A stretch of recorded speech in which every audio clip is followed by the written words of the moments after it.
I honestly think narrative change, narrative shifting, whichever thing you want to call it, is one of the most powerful tools nonprofits have, and anybody else, but I think nonprofits do a lot of that work. Narrative change is the most powerful tool we have to really make change in our society. Because as long as the predominant narrative is one that fears certain people or hates certain people or argues that certain systems are good when they're bad or bad when they're good, we're not going to get anywhere because that narrative's out there and it's being strengthened every day, right? So we need to figure out how to shift that narrative to something else, and then we can make progress. Hey everybody, this is Tony. And this is Paul. We're coming at you from the Friends for Life podcast.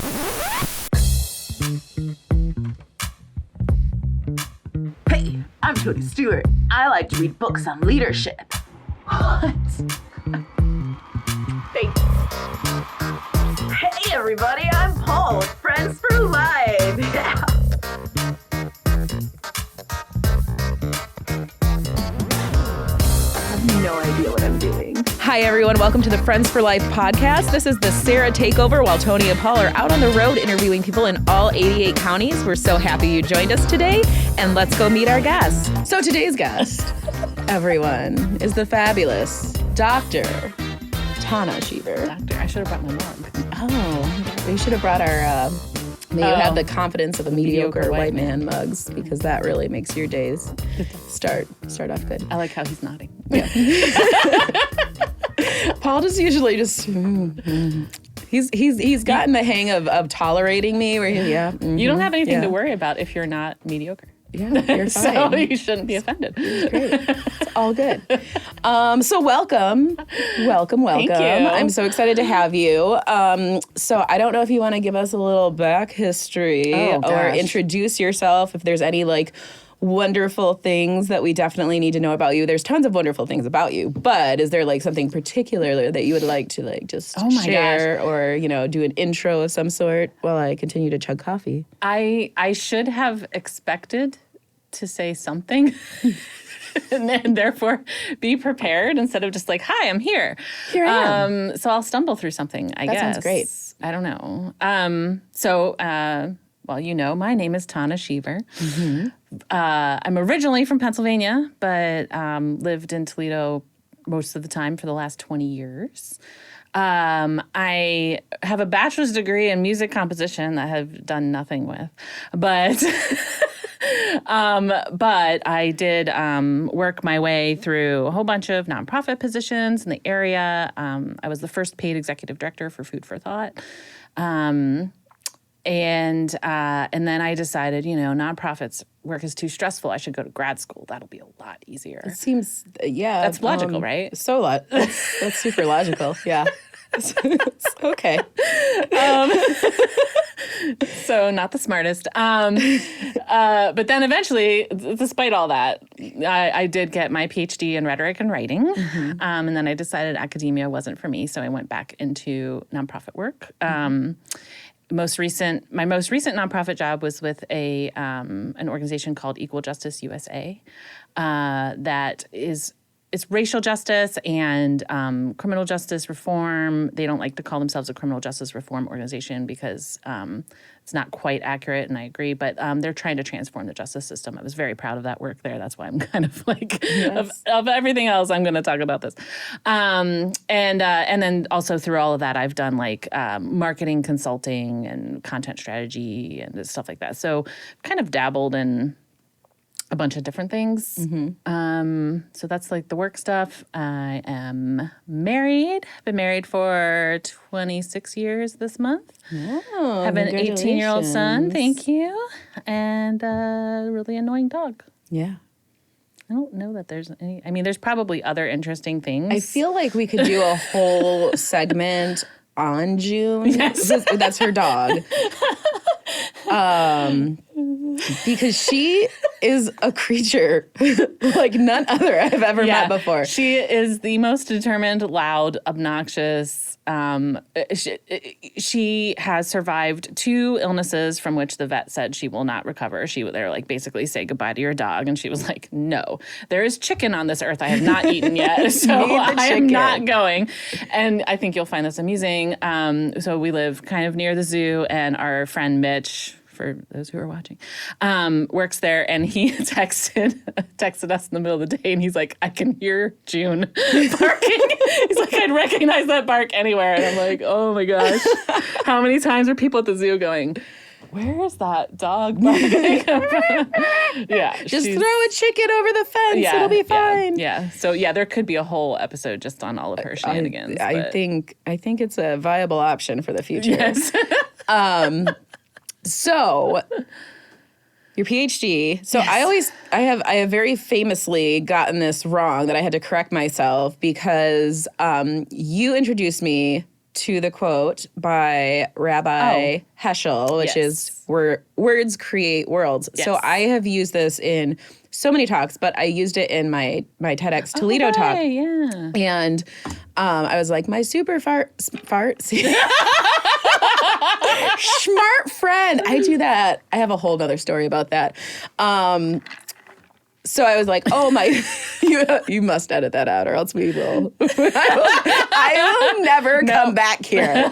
No, it'll probably stay. It's fine. It's the fart episode. You didn't love it? That's the 12-year-old sense of humor. I know, out. it's coming out.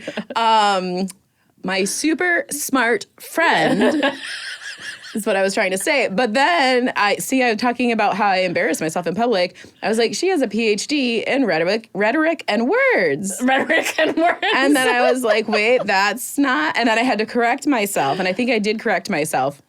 But I was like, seriously. But so I know we've talked about like this concept a lot. I use it a lot so I used it in, kind of my TEDx talk and how we speak to others and how we, I use it in terms of I have a disabled daughter and the things that people said to me, or when we are involved in systems, right? And the things that different people say to you often shift the narrative of your lived experience because their words, whether it's negative or they have the power to create something and emotions in you or traumatize you or do things to you that creates a whole different outlook on your life. So I use it a lot in that. And I know that just like when you think of that, and you've done a lot of work, and you were even talking about strategizing or marketing, or like you've written grants, and like you're very good at that. I know it's not your favorite thing. Whose favorite thing is it? Like, is there one person out there who's like? Well, actually, there probably is. I sure hope There's so. probably somebody who's like, grants. I just live for grants. Oh my gosh, can I find that person? Everybody wants to find that person, but nobody wants to pay them. Yeah, exactly. Well, that's true. But if you could actually get some grants instead of me and then blah, blah, blah, blah, blah. Like, I just feel like all my grants are also written by a 12-year-old. So, but yeah, how has that really, when did you kind of discover that quote, and what effect then do you feel? I feel like I've just taken this quote and applied it to my whole life in every aspect, and there's just so much that it can be applied to. But how has that really shaped you in your work or, life in general? I think life in general is the good answer to that. I actually brought something with me because I was afraid I would forget how it's worded. So I brought homework. I actually got introduced to the quote by my husband, who is a pastor whose expertise is in Second Temple Judaism, and but he studied philosophy, he studied Jewish scholars, he studied Christian scholars, and Heschel is his favorite, and so. He was telling me all about Heschel, who, for those who don't know, was a key figure in so many things, theological and spiritual and everything, but also was a huge supporter of MLK, walked with MLK Montgomery to Selma, and he actually was talking about, I think he was talking about Martin Luther King Jr. when he was talking about this words creating worlds thing. So I'm trying to find, because he was talking about, he told King that like now is the time for, I wish I could find it. I should have like highlighted it or something. But it's like moral grandeur and high moral grandeur and spiritual audacity. Like that's what he said the hour calls for in the civil rights movement, which I thought was really cool.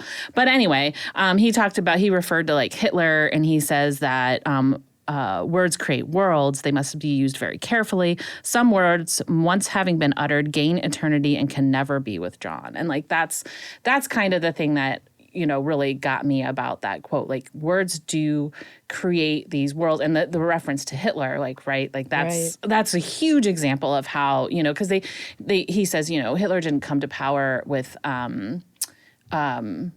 originally with like guns and force, and he came to power with his tongue, like with this persuasive rhetoric and all that stuff, and like that's how it started, right? And that's, I think we see that all the time, right, where there's violent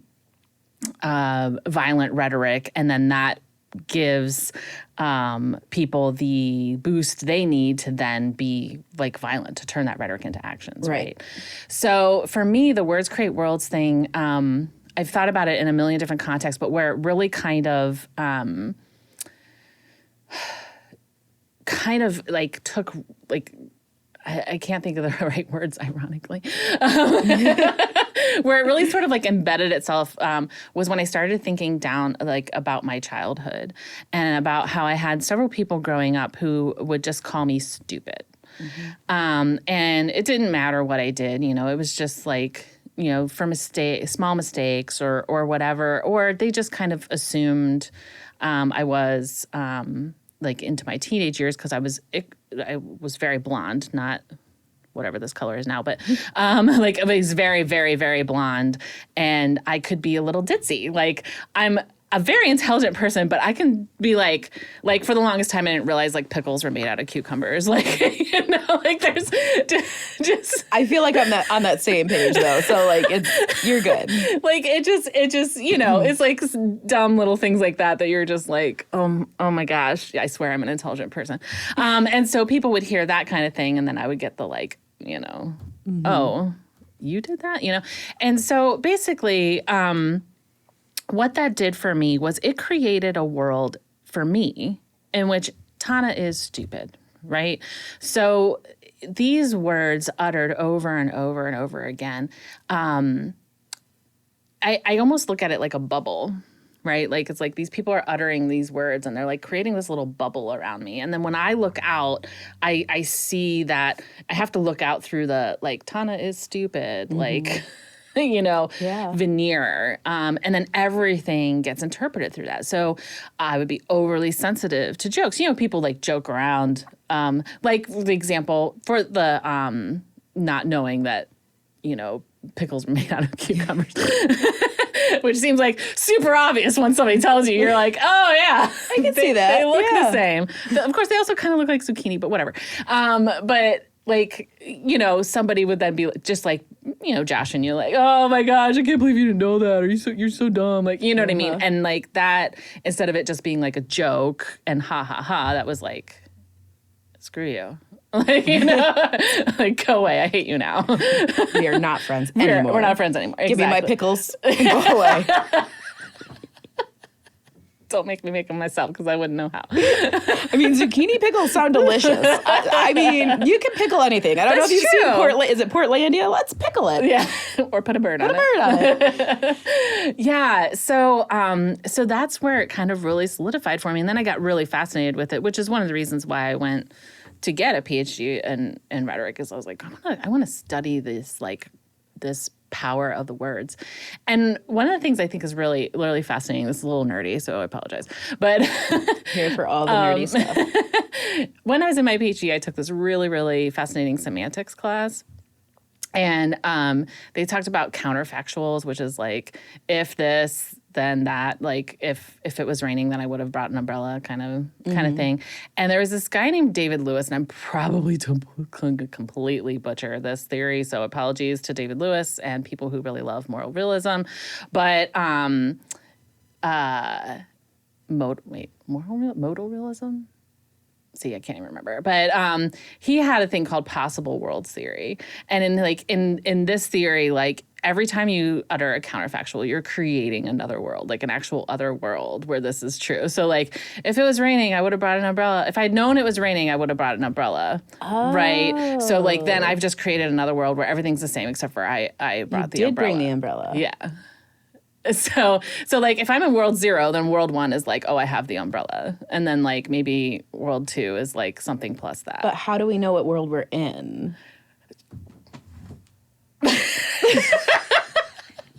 So this is, I actually have had, well, okay, so I am the biggest nerd, but I've actually had conversations with friends. They're like, I don't think I'm in my right, like, there's something wrong with the multiverse, and I don't think I'm in my right world.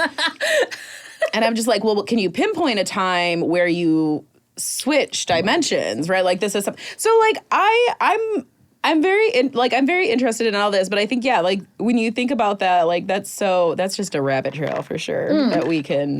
Well, and at the time that I was studying it, Marvel wasn't quite the beast that it is now, at least not cinematically. Yeah. And so I wasn't as familiar with, like, I mean, I'd heard of, like, the multiverse, you know, but now immediately I'm like, oh my gosh, it's the multiverse. But, like, at the time, we're all constantly creating so many multiverses. I feel like, okay, so this is going to be a very niche episode for some people. Get ready, nerds. Now it's your time. Like they're getting a little theological. They're getting really nerdy. I love it. Should have brought my glasses so I could do this a few times. So I feel like this is something that Rob Bell wrote about in Love. Is it Love Wins or Heaven is for? Did he write something about heaven? I think it's Love Wins. He wrote something about hell. Maybe he wrote something about heaven. I don't know.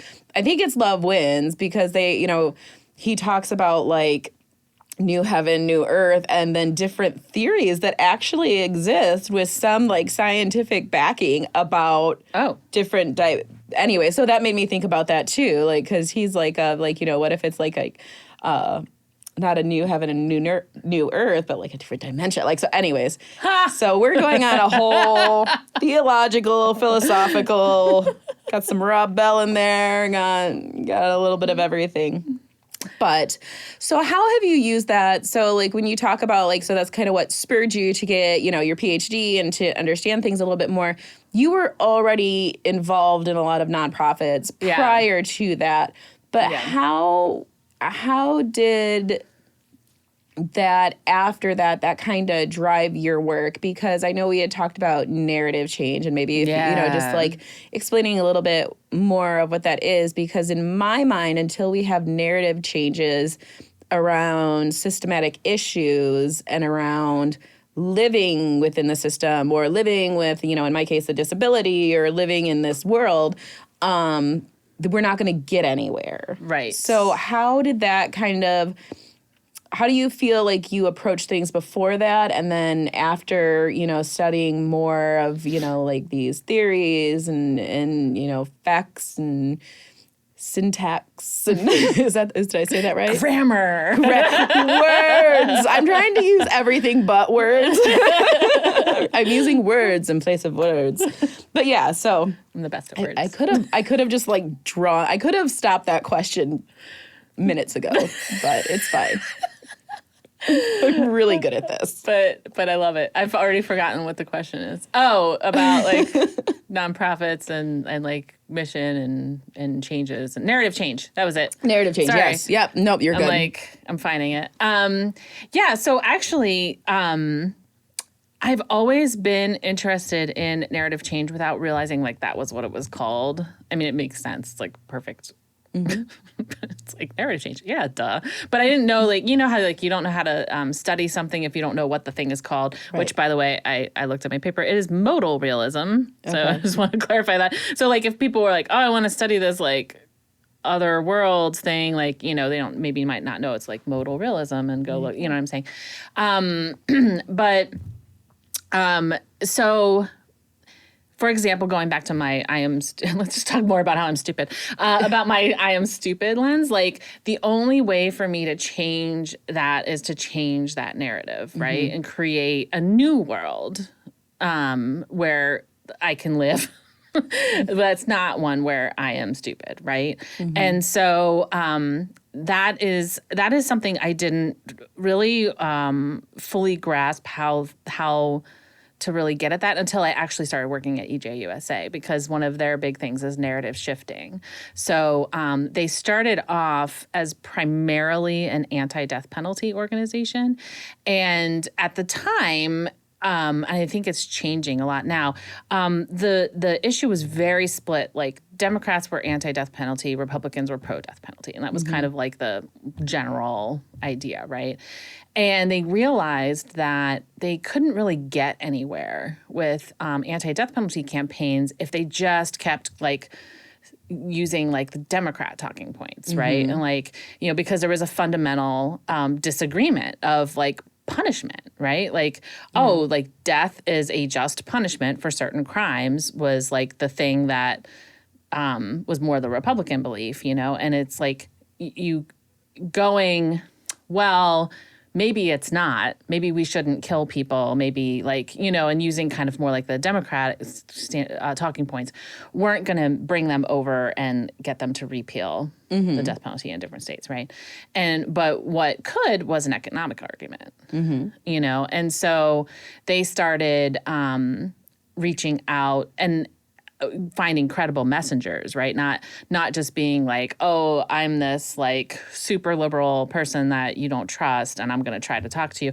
They went out and found Republicans who were against the death penalty and said, let's boost your argument. And let's change the narrative that the death penalty is a good thing for our justice system, right? And so they were able to find these, there's other arguments as well, but one of the big ones is an economic argument that is really expensive, like, because of all the repeals and everything.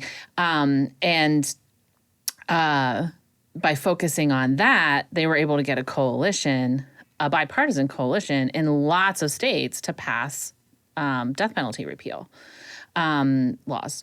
And so, you know, ever since then, there have just been, like, you know, like, just state after state, the death penalty is gone. And so they had to change the narrative for a certain subset of folks to kind of get them on board.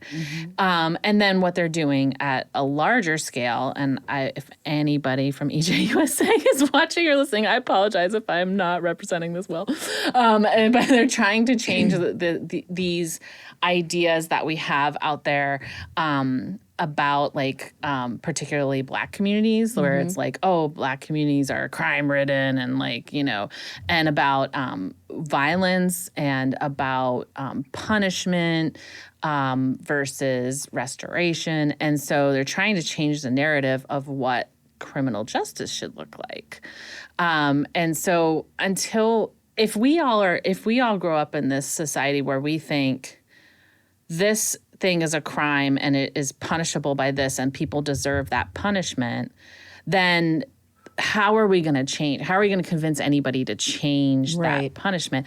And I also would say that kind of thinking lends itself, this is going to be apologies in advance, that it goes to the kind of thinking where people get okay with like a single person being judge, jury, and executioner, right? Well, that person committed a crime, and so, you know, don't commit the crime if you can't do the time, right? Can't do the time, but do the crime. Right, exactly. And so if we have this narrative that certain people are criminals are bad, criminals deserve to be punished, blah, blah, blah, well, then if somebody gets shot, say, in the middle of an arrest, That it's like, well, you shouldn't have fought. Right. And if they die, it's like, well, and then also to the point where, sometimes even just somebody, there was something recently where somebody was shot and killed, and like, I don't remember what they did, but it was something like really, it wasn't anything that would ever warrant a death penalty. Right. And it was just like that person claimed they were defending themselves, but what they were actually defending was their property. And it wasn't even like I wish I could remember what the actual case was, but it wasn't even like somebody entering their home. It was like somebody was like maybe, I think they were trying to steal a catalytic converter from a car, and like the person shot them. And then they were like, well, I was justified in doing that because I was defending myself. And I'm like, no. And I just feel like that kind of narrative, of what we say about punishment and criminals and everything can lead to, sorry, that went, whoo. No, that's fine. Well, because I oftentimes, I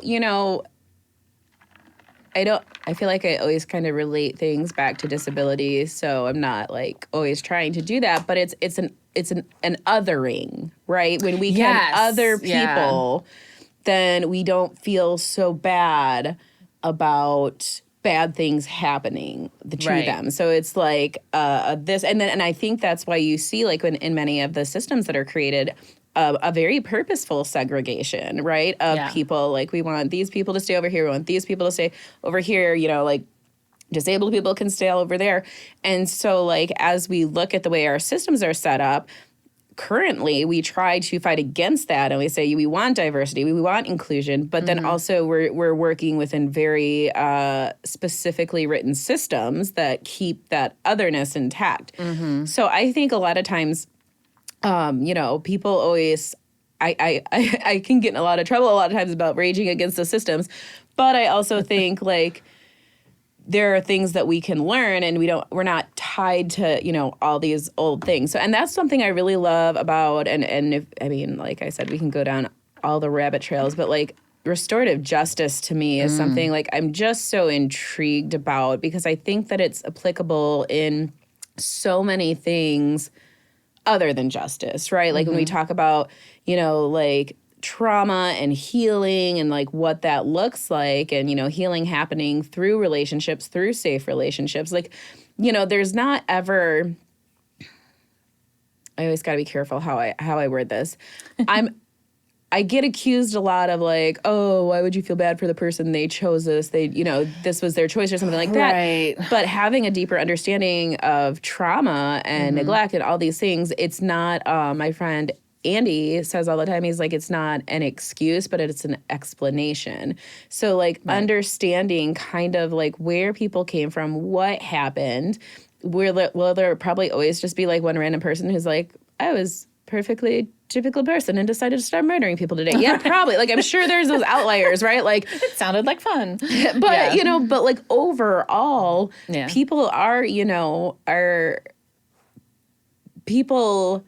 are, are missing things sometimes, and they've been traumatized, they've been hurt, they've been through all that, and so like your body is just doing whatever it can to survive. And so whether that looks like crime to us, whether that looks like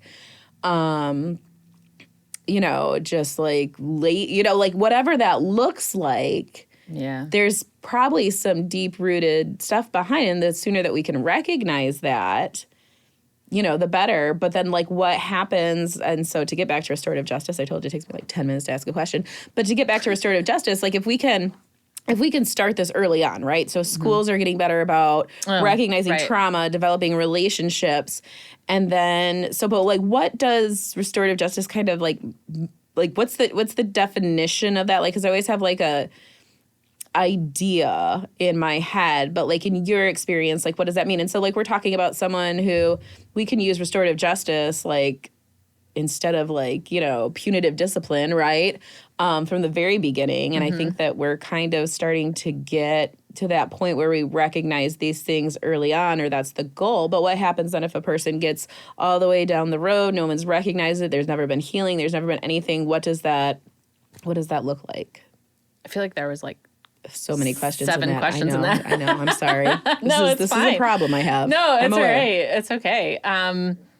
I feel like because I haven't been as involved with the specific justice movement for the past year or so, that I would really butcher a definition of restorative justice. But basically, it's, you know, the opposite of being just punitive, of like, you've committed this crime, you get this punishment, and then you're done.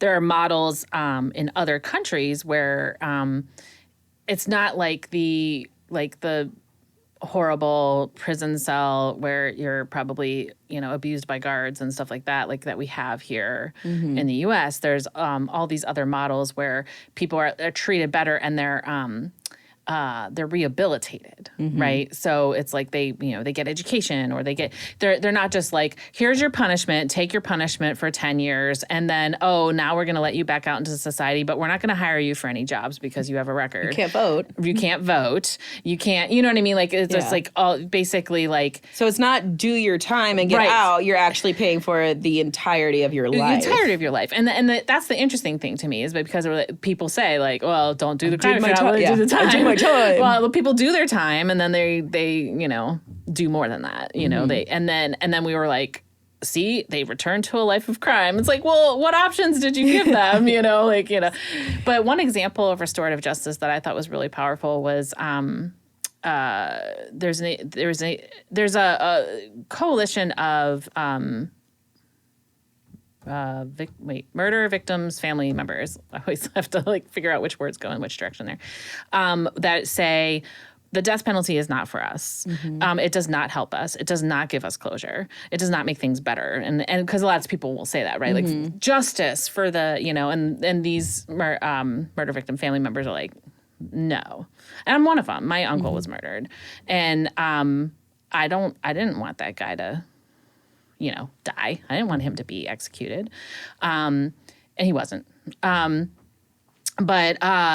So what some have participated in, and I remember hearing a story about one that was really powerful, where she actually participated in a program at the prison where she met with the person who murdered her loved one. I think it was her husband. And they actually engaged in all of these different conversations and had like healing over time.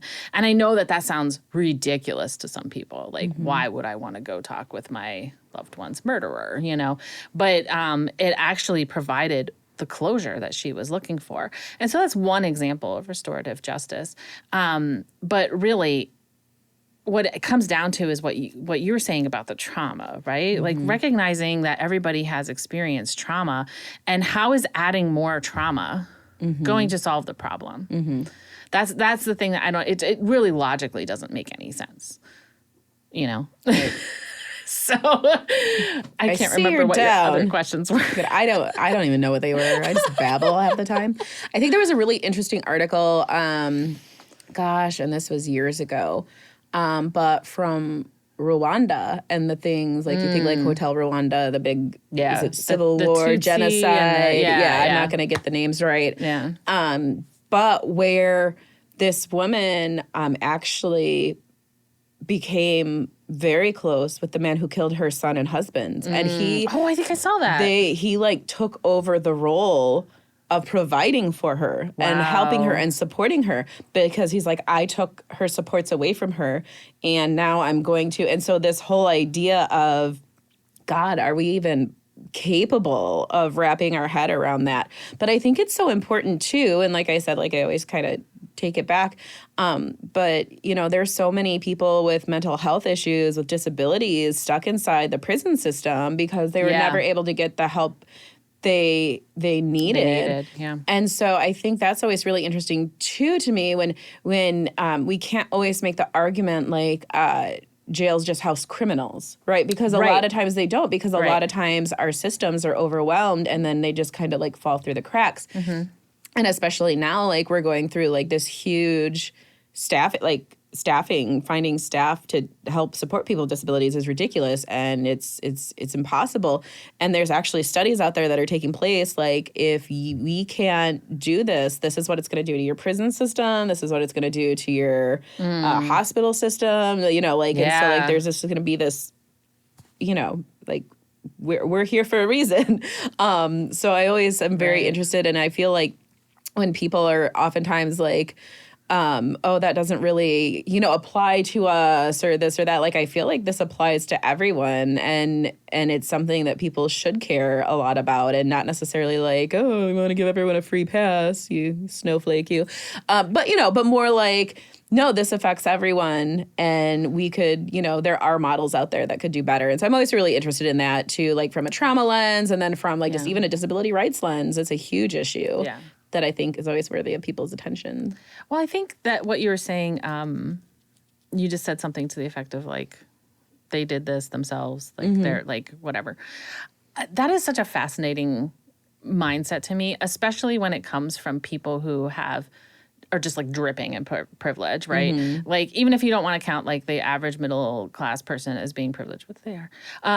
But like talking about like super rich people, right? Who have never, like, they grew up like living in a mansion, and like they've never had to struggle for anything. And they're just like, well, people need to face the consequences of their decisions. And I'm like, how often have you had to do that? Right. Because, like there's always these stories about, people who are able to buy the right lawyer, or pay off a judge, or like, whatever. Like, I mean, how many people just get, and I hate this idea of no context, and what you're saying about the trauma, that's context, right? Like, and I'm not saying that traumatized people should just get to continue and then traumatize other people, right?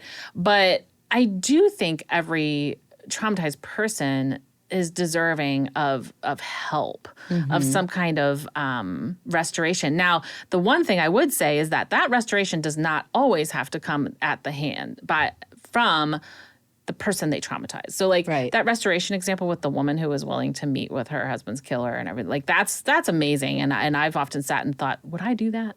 Like, I wonder if I would do that. I would like to think I would, but there are other times where, like, I know somebody who was abused terribly as a child, horribly. And the conventional wisdom is you always forgive your parents and you try to restore the relationship and blah, blah, blah. And he's just like, why would I do that? I think they've destroyed any relationship. I just have no... Right. You know what I mean? Like, and anytime I go to see them, the trauma comes back up in me. It causes anxiety, and there's just no relationship there. And it's not even like a it's not even retribution. I'm a doctor of words. I know words. It's not even like retribution for that. It's just the fact of what that trauma has wrought, right? But those people have lovely people around them now who think that they are just the best because they've changed, right? Those people have changed. Those parents have changed.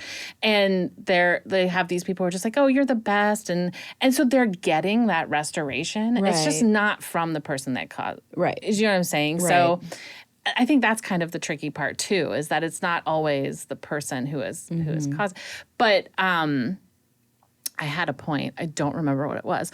But But I guess the point is that we do have this strange thing where we want to strip the context out of everything and just be like, everybody has even playing field. It's almost like, oh, everybody wakes up the same day and has the same opportunities. No, they don't.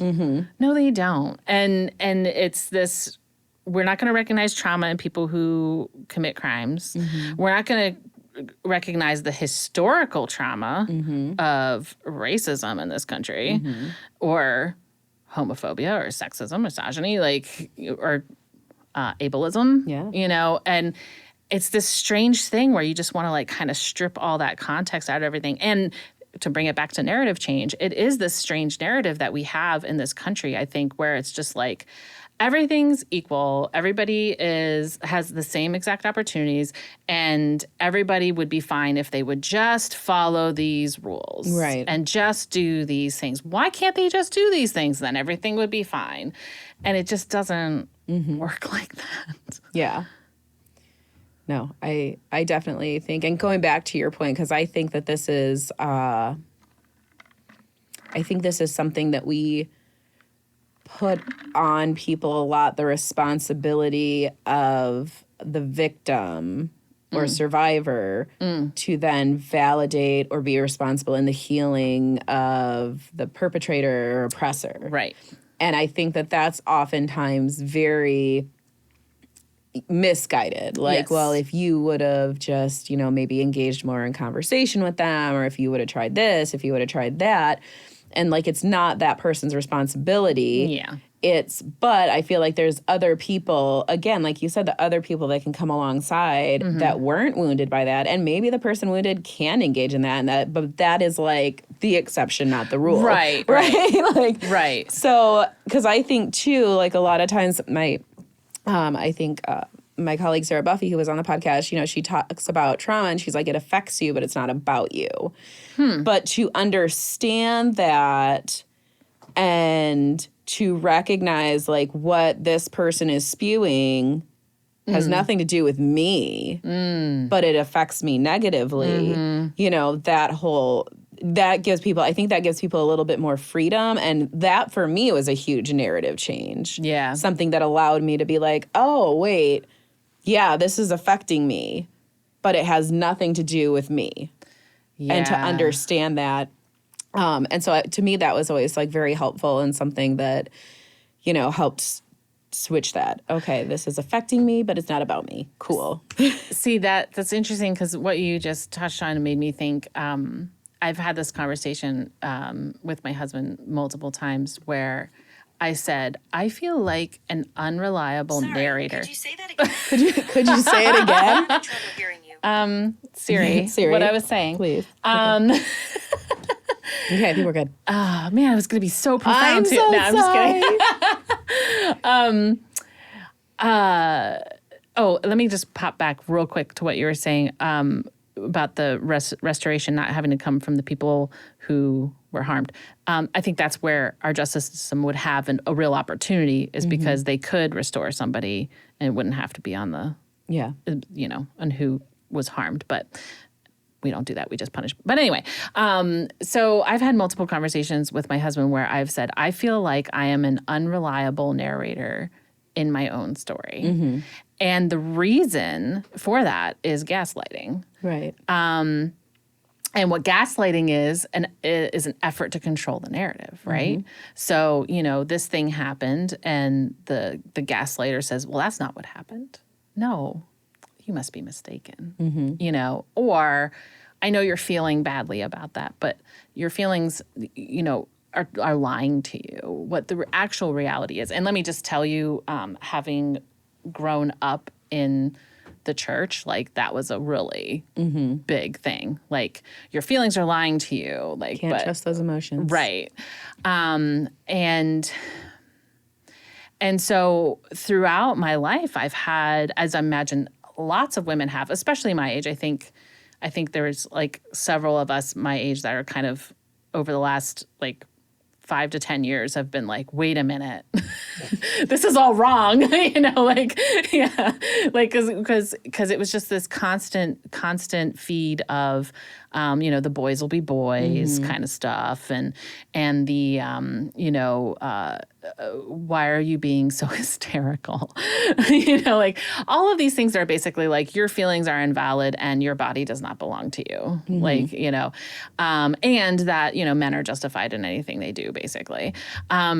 So after just decades of that, I've just started to feel like, is that right? Did that actually happen to me? Am I right to feel this way? Am I, it has caused so much doubt that I'm constantly looking to exterior people, ideas, systems, whatever, to validate whatever it is I'm feeling or to tell me how I should feel about something. And I think that's the whole point of people who purposefully cause trauma. Some people who don't mean to purposefully cause trauma, but that's the whole point of somebody gaslighting, is to create that doubt in your mind so that you don't rely on your own narrative. And not only that, you seek out a correct narrative, so to speak, from someone else, and then they want that person to be them, of course, right? Yeah. And that is what is just so. I'm angry. Yeah. I feel like I want to say I'm angry, it's really difficult to be so far along in my life and to just like I just started kind of realizing all this stuff like 7 years ago, you know, and so even to this day, I'm like, well, this is how I feel about this thing. I'm gonna go read some articles or watch the news and figure out if this is right, you know, Right. like it's just. And that's the ongoing effect of trauma, right? Like it just, you question your own reality. You're uncertain that you can rely on yourself. And that is just like the scariest thing. Yeah. Well, and I think too, like, so, and I bring her up all the time, but Dr. Susan David, she wrote the book Emotional Agility. And that to me, like her quote, emotion is data, not directions. Like we are just like, we just want to like discount our emotions because we can't trust our emotions. And I feel like, Right. you know, I grew up in a very similar type of belief system where like, no, like you don't trust your emotions. They're of the flesh. Right. Yes. Never trust the flesh. Right. You know, and so like this whole idea of these are bad. And so maybe you're not supposed to, you know, use them to make your next choice, but maybe you're supposed to analyze them and step back and think about it and say, why do I feel this way? I feel angry. Why do I feel angry? Right. Why did this seemingly random event just make me lose my mind? You know, like why am I sobbing now? Why am I panicking now? What is really going on here? And to be able to stop. But I think that again is like that self-awareness, which you're not always taught. You're taught to have self-control, but not necessarily self-awareness, right? Like control yourself, don't do this. But at the same time, I think if we taught like self-awareness as much as we taught self-control, like even in schools, like, you know, I have very energetic children. They come home from having to sit all day. Right. And they're wild beasts. It's awful. And I'm just like, what the hell happened at school? And then, you know, oh, they're so great at school. They listen so well. But like, okay.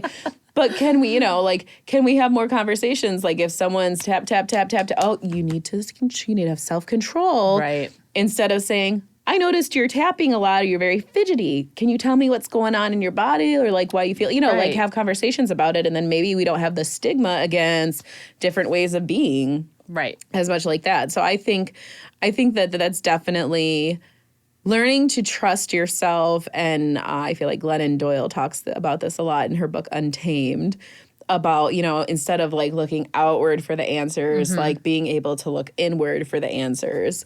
And then just do them without shame. I think that is very difficult when you've been raised to believe that all of your initial emotions are wrong. Yes. Yes. And sometimes they are. Yeah. Sometimes you're angry about something and it's totally irrational. You know, like that's fine. I make no promises. Right. But to be told that like every single thing you do and say is the wrong way to be. Fight against it. Yeah, it's just it's and then sorry, like so this gets me fired up and then I'm like, words. And rhetoric. Yes. And writing. I feel like, okay, let me just point out my PhD is in rhetoric and writing. It's not in rhetoric and speaking. So. Okay, there you go. No, you're fine. So like normally I have time to like sit down and write several drafts and edit and like get it. But when I'm speaking, I'm like, I can't think of this word right now. And I can't be like, you know, go on Word Hippo and be like, what's a synonym for this? You know? I don't even know what Word Hippo is. It's my favorite website. It's not my favorite website, but I need to. When I'm writing. It's basically a thesaurus, but like it also gives you like phrases instead of just words. I know. I know. Okay. I like it a lot. Wordhippo.com. Today's episode was brought to you by Word Hippo for all your writing needs. That sounded good. Can I really get them? Can we find them, please? I've told so many people about them. I feel like I should get like some kickback. Yeah, you can. But yeah, it's controlling other people's narratives. That seems to be the goal of a lot of people now. And I kind of I kind of don't know where we go from here.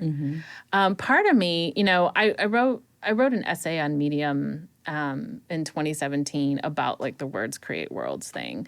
And it was in response to the alternative facts thing, and it was like, how do you argue against someone who doesn't like deal in facts?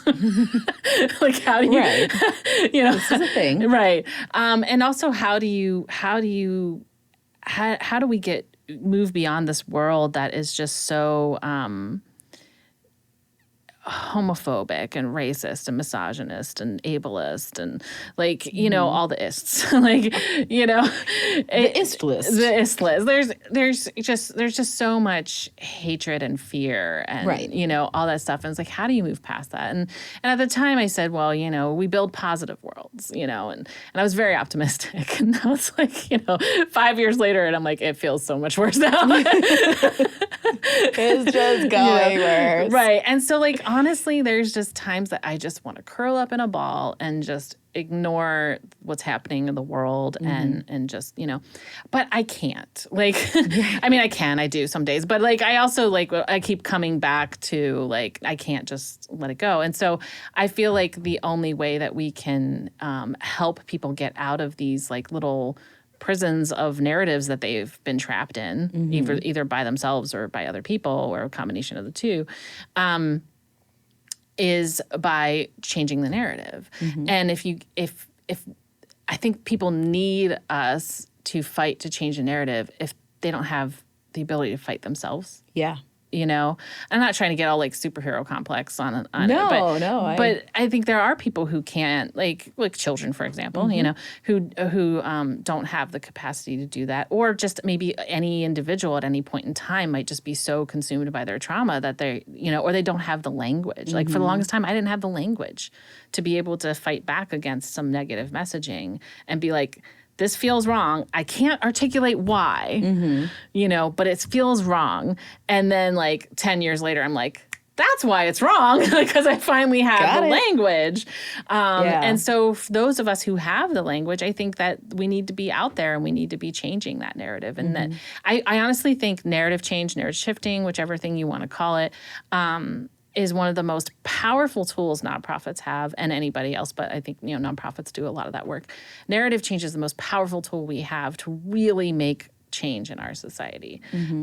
Because as long as the predominant narrative is one that fears certain people or hates certain people or argues that certain systems are good when they're bad or bad when they're good, we're not going to get anywhere because that narrative's out there and it's being strengthened every day, right? So we need to figure out how to shift that narrative to something else, and then we can make progress. This is my standing ovation. You're sitting. Oh. Okay. My narrative says... I am actually standing. Do not believe your own eyes. According to my narrative. So, no, I think that's the perfect place to end. Well, you're welcome. And that's a wrap. And End scene.